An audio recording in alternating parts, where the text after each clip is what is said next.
our next speaker, also from Ain Shams University, Siti Sarah Mustaza.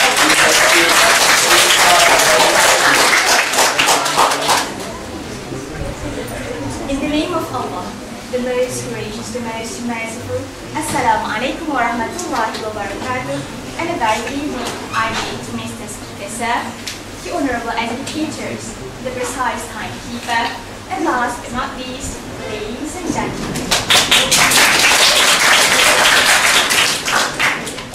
Before I proceed any further, I would like to ask all of you to do me a favor, just a simple favor. Today, I want you to open up your mind for something that I am about to tell you. It is something to be developed now, for a brighter future. What I am about to tell you today is why I stand here before you, because I want to share some valuable elements which, in my opinion, are very much crucial for our future. Without these elements, your life will taste like unsweetened chocolate cake. Sounds good, but sadly disappointing. Ladies and gentlemen, a few days ago, I have submitted a title called "It's Not a Side Dish." Well, being a professional is not a side dish, like a blueberry cheesecake. It is the main course, like a playful black pepper beef steak. Tempting, huh? Let me ask you something. When you hear the word professional, what strikes into your mind? Do you wish to be a professional just because you are going to be a doctor someday? Just that? No.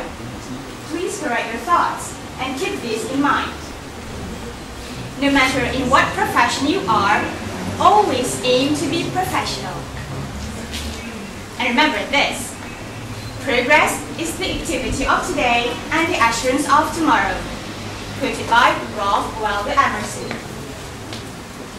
Ladies and gentlemen, you should realize leadership skills always come in action when we talk about professional. Now ask yourself, who are leaders? Are they specifically prime ministers, class monitors, or mayors? Remember, each and every one of us today is a leader of his own. We lead ourselves. We don't have to be somebody and hold some dozens of titles to develop leadership skills, because every day we lead ourselves.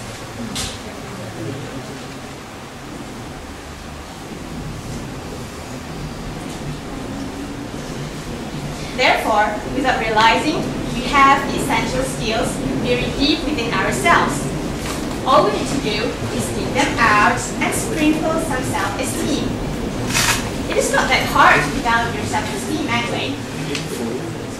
For instance, all you need to do is practice. For instance, you can participate in a public speaking competition. It won't kill you, right? I'm not dead right now. All you need is a little courage. No, not little. More courage, actually. A bunch of courage. And at the end, it will give you an enhanced self-esteem. This is very important for a leader. When you can control your self-esteem, you can do whatever you want confidently. Now imagine, you are a surgeon who lacks self-esteem. And today, you have a major surgery to do. Due to your lack of experience and your former attitude, and you should never bother to develop self-esteem in yourself, what will happen to your surgery? Don't you think it is highly catastrophic when you hold the scalpel shakily, being unable to control your nervousness, and your mind is completely topsy-turvy, trying to remember the anatomy of an abdomen in such a messy way? God, I wish that would never happen to any one of us. So, let's develop self-esteem now for a brighter future. Let's be a professional now so that we can be a leader in the future. Ladies and gentlemen, moving on to the next point. Being a professional means being able to manage time judiciously, or in simpler words, wisely. Of course, everybody knows how to manage time. We can read motivational books, watch inspirational videos. But there is something that we tend to forget from time to time. Whenever we have free time, nothing to do, we let the time pass us by, leaving us behind. Of course, we have no chores or any compulsory work to do. But it doesn't really mean there really is nothing beneficial to be done. Remember, the free time is the right moment when you can do something extra. For instance, read a plethora of books, or maybe do something that you have never done before, like learning photography. Or maybe, perhaps, you can be a volunteer in a society where you can mix with other people and develop some good values. Remember, the million little things you do today are going to help you a lot in the future. They are going to help you shine tomorrow.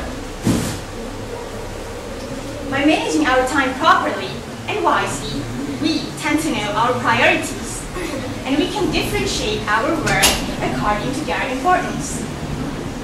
In the future, it will be easier for us to complete the task given because we have been practicing the great value over and over again.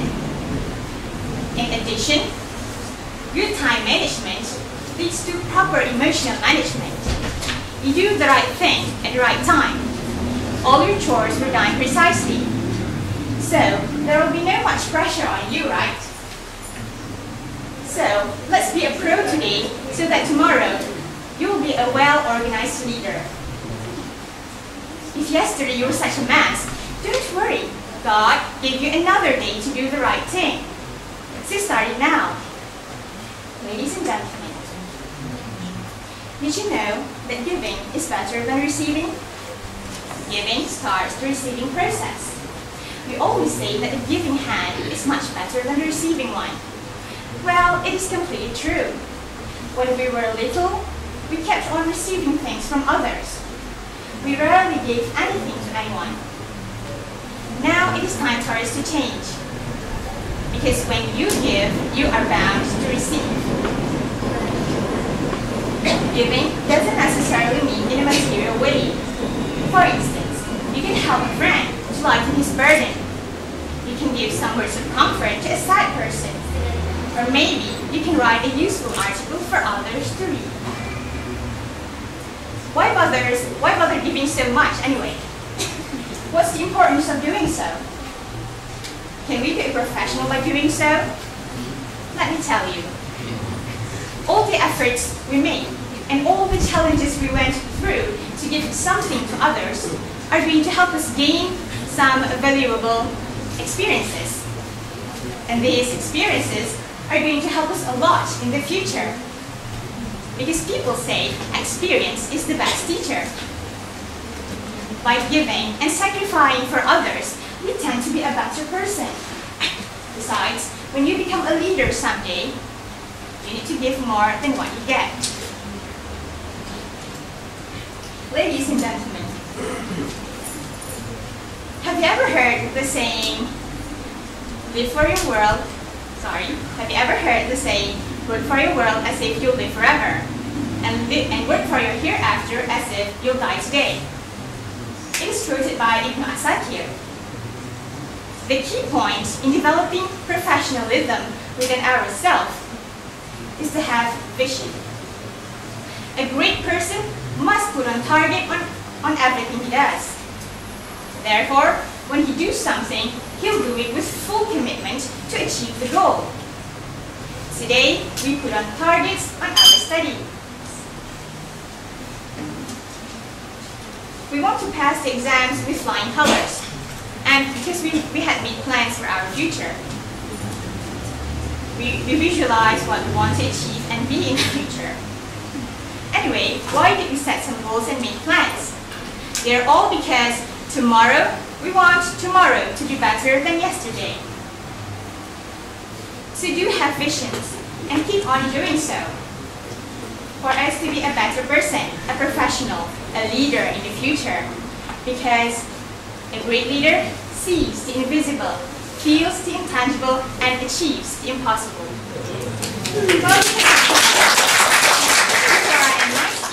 And before we all return home, doing nothing but repeating the same boring routine, let me tell you something that might change your life. Always do your very best in everything, and God will give you something better. So, let's develop professional attitudes in ourselves for a better future. And let it be, decide the main course in your life. As we say, yesterday's mood, today's spirit, tomorrow's leader. With that, thank you.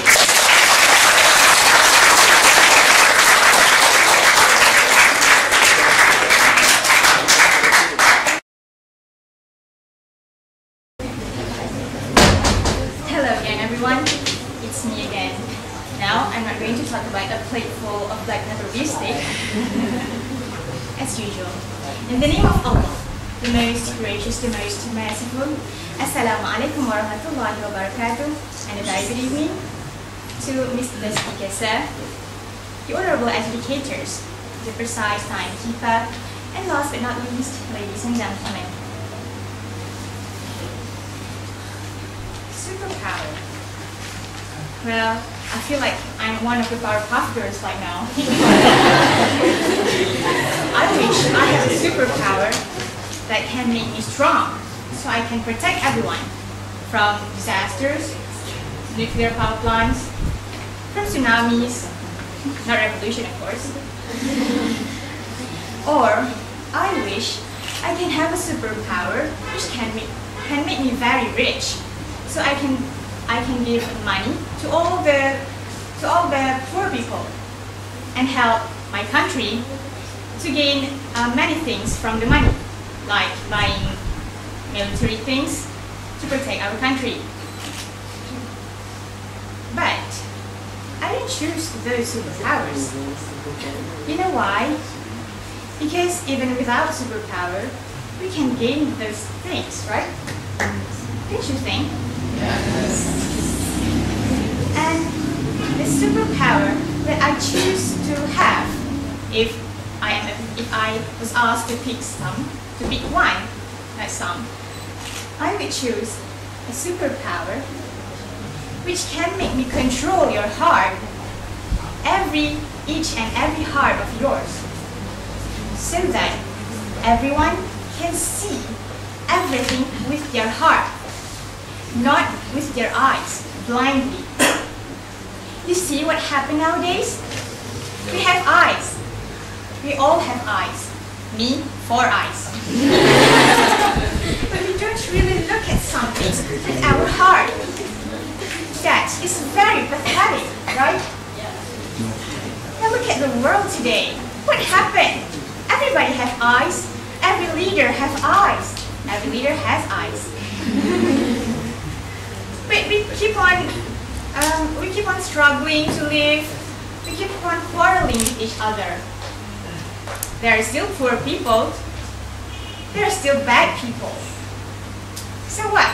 What is the purpose of being strong? What is the purpose of being rich, being genius? But we see with our blind eyes.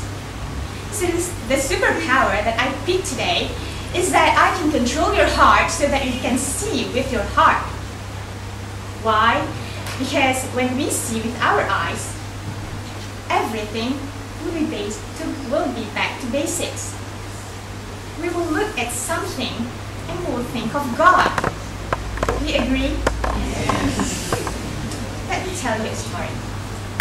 What is this? Pen. Now, since I don't have any pencil, I want you to imagine this is a pencil. Okay? Again, what is this? Pencil. Pencil. Do you see what is this? Pencil. A pencil. Yes, you say a pencil. It's just a pencil, right? If it falls, I may walk. I don't know whose pencil is that. If I step on it, maybe it might broke. I don't know whose pencil is that. But actually, that little pencil is something that can give us a very valuable knowledge, you know? What knowledge do you think you are going to get from a very ugly pencil?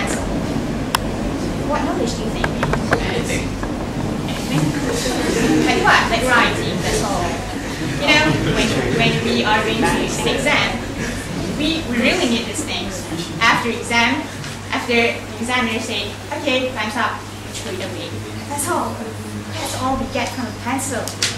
Now, with my superpower, I want to open your hearts. Now, open your hearts. Open your hearts, please. It doesn't matter if you want to close your eyes. Look at this pencil over and over again. When this pencil was created, the creator told the pencil, you can only do your work when the one who is holding you tell you to do so. Because you cannot do work without anyone holding you. Second,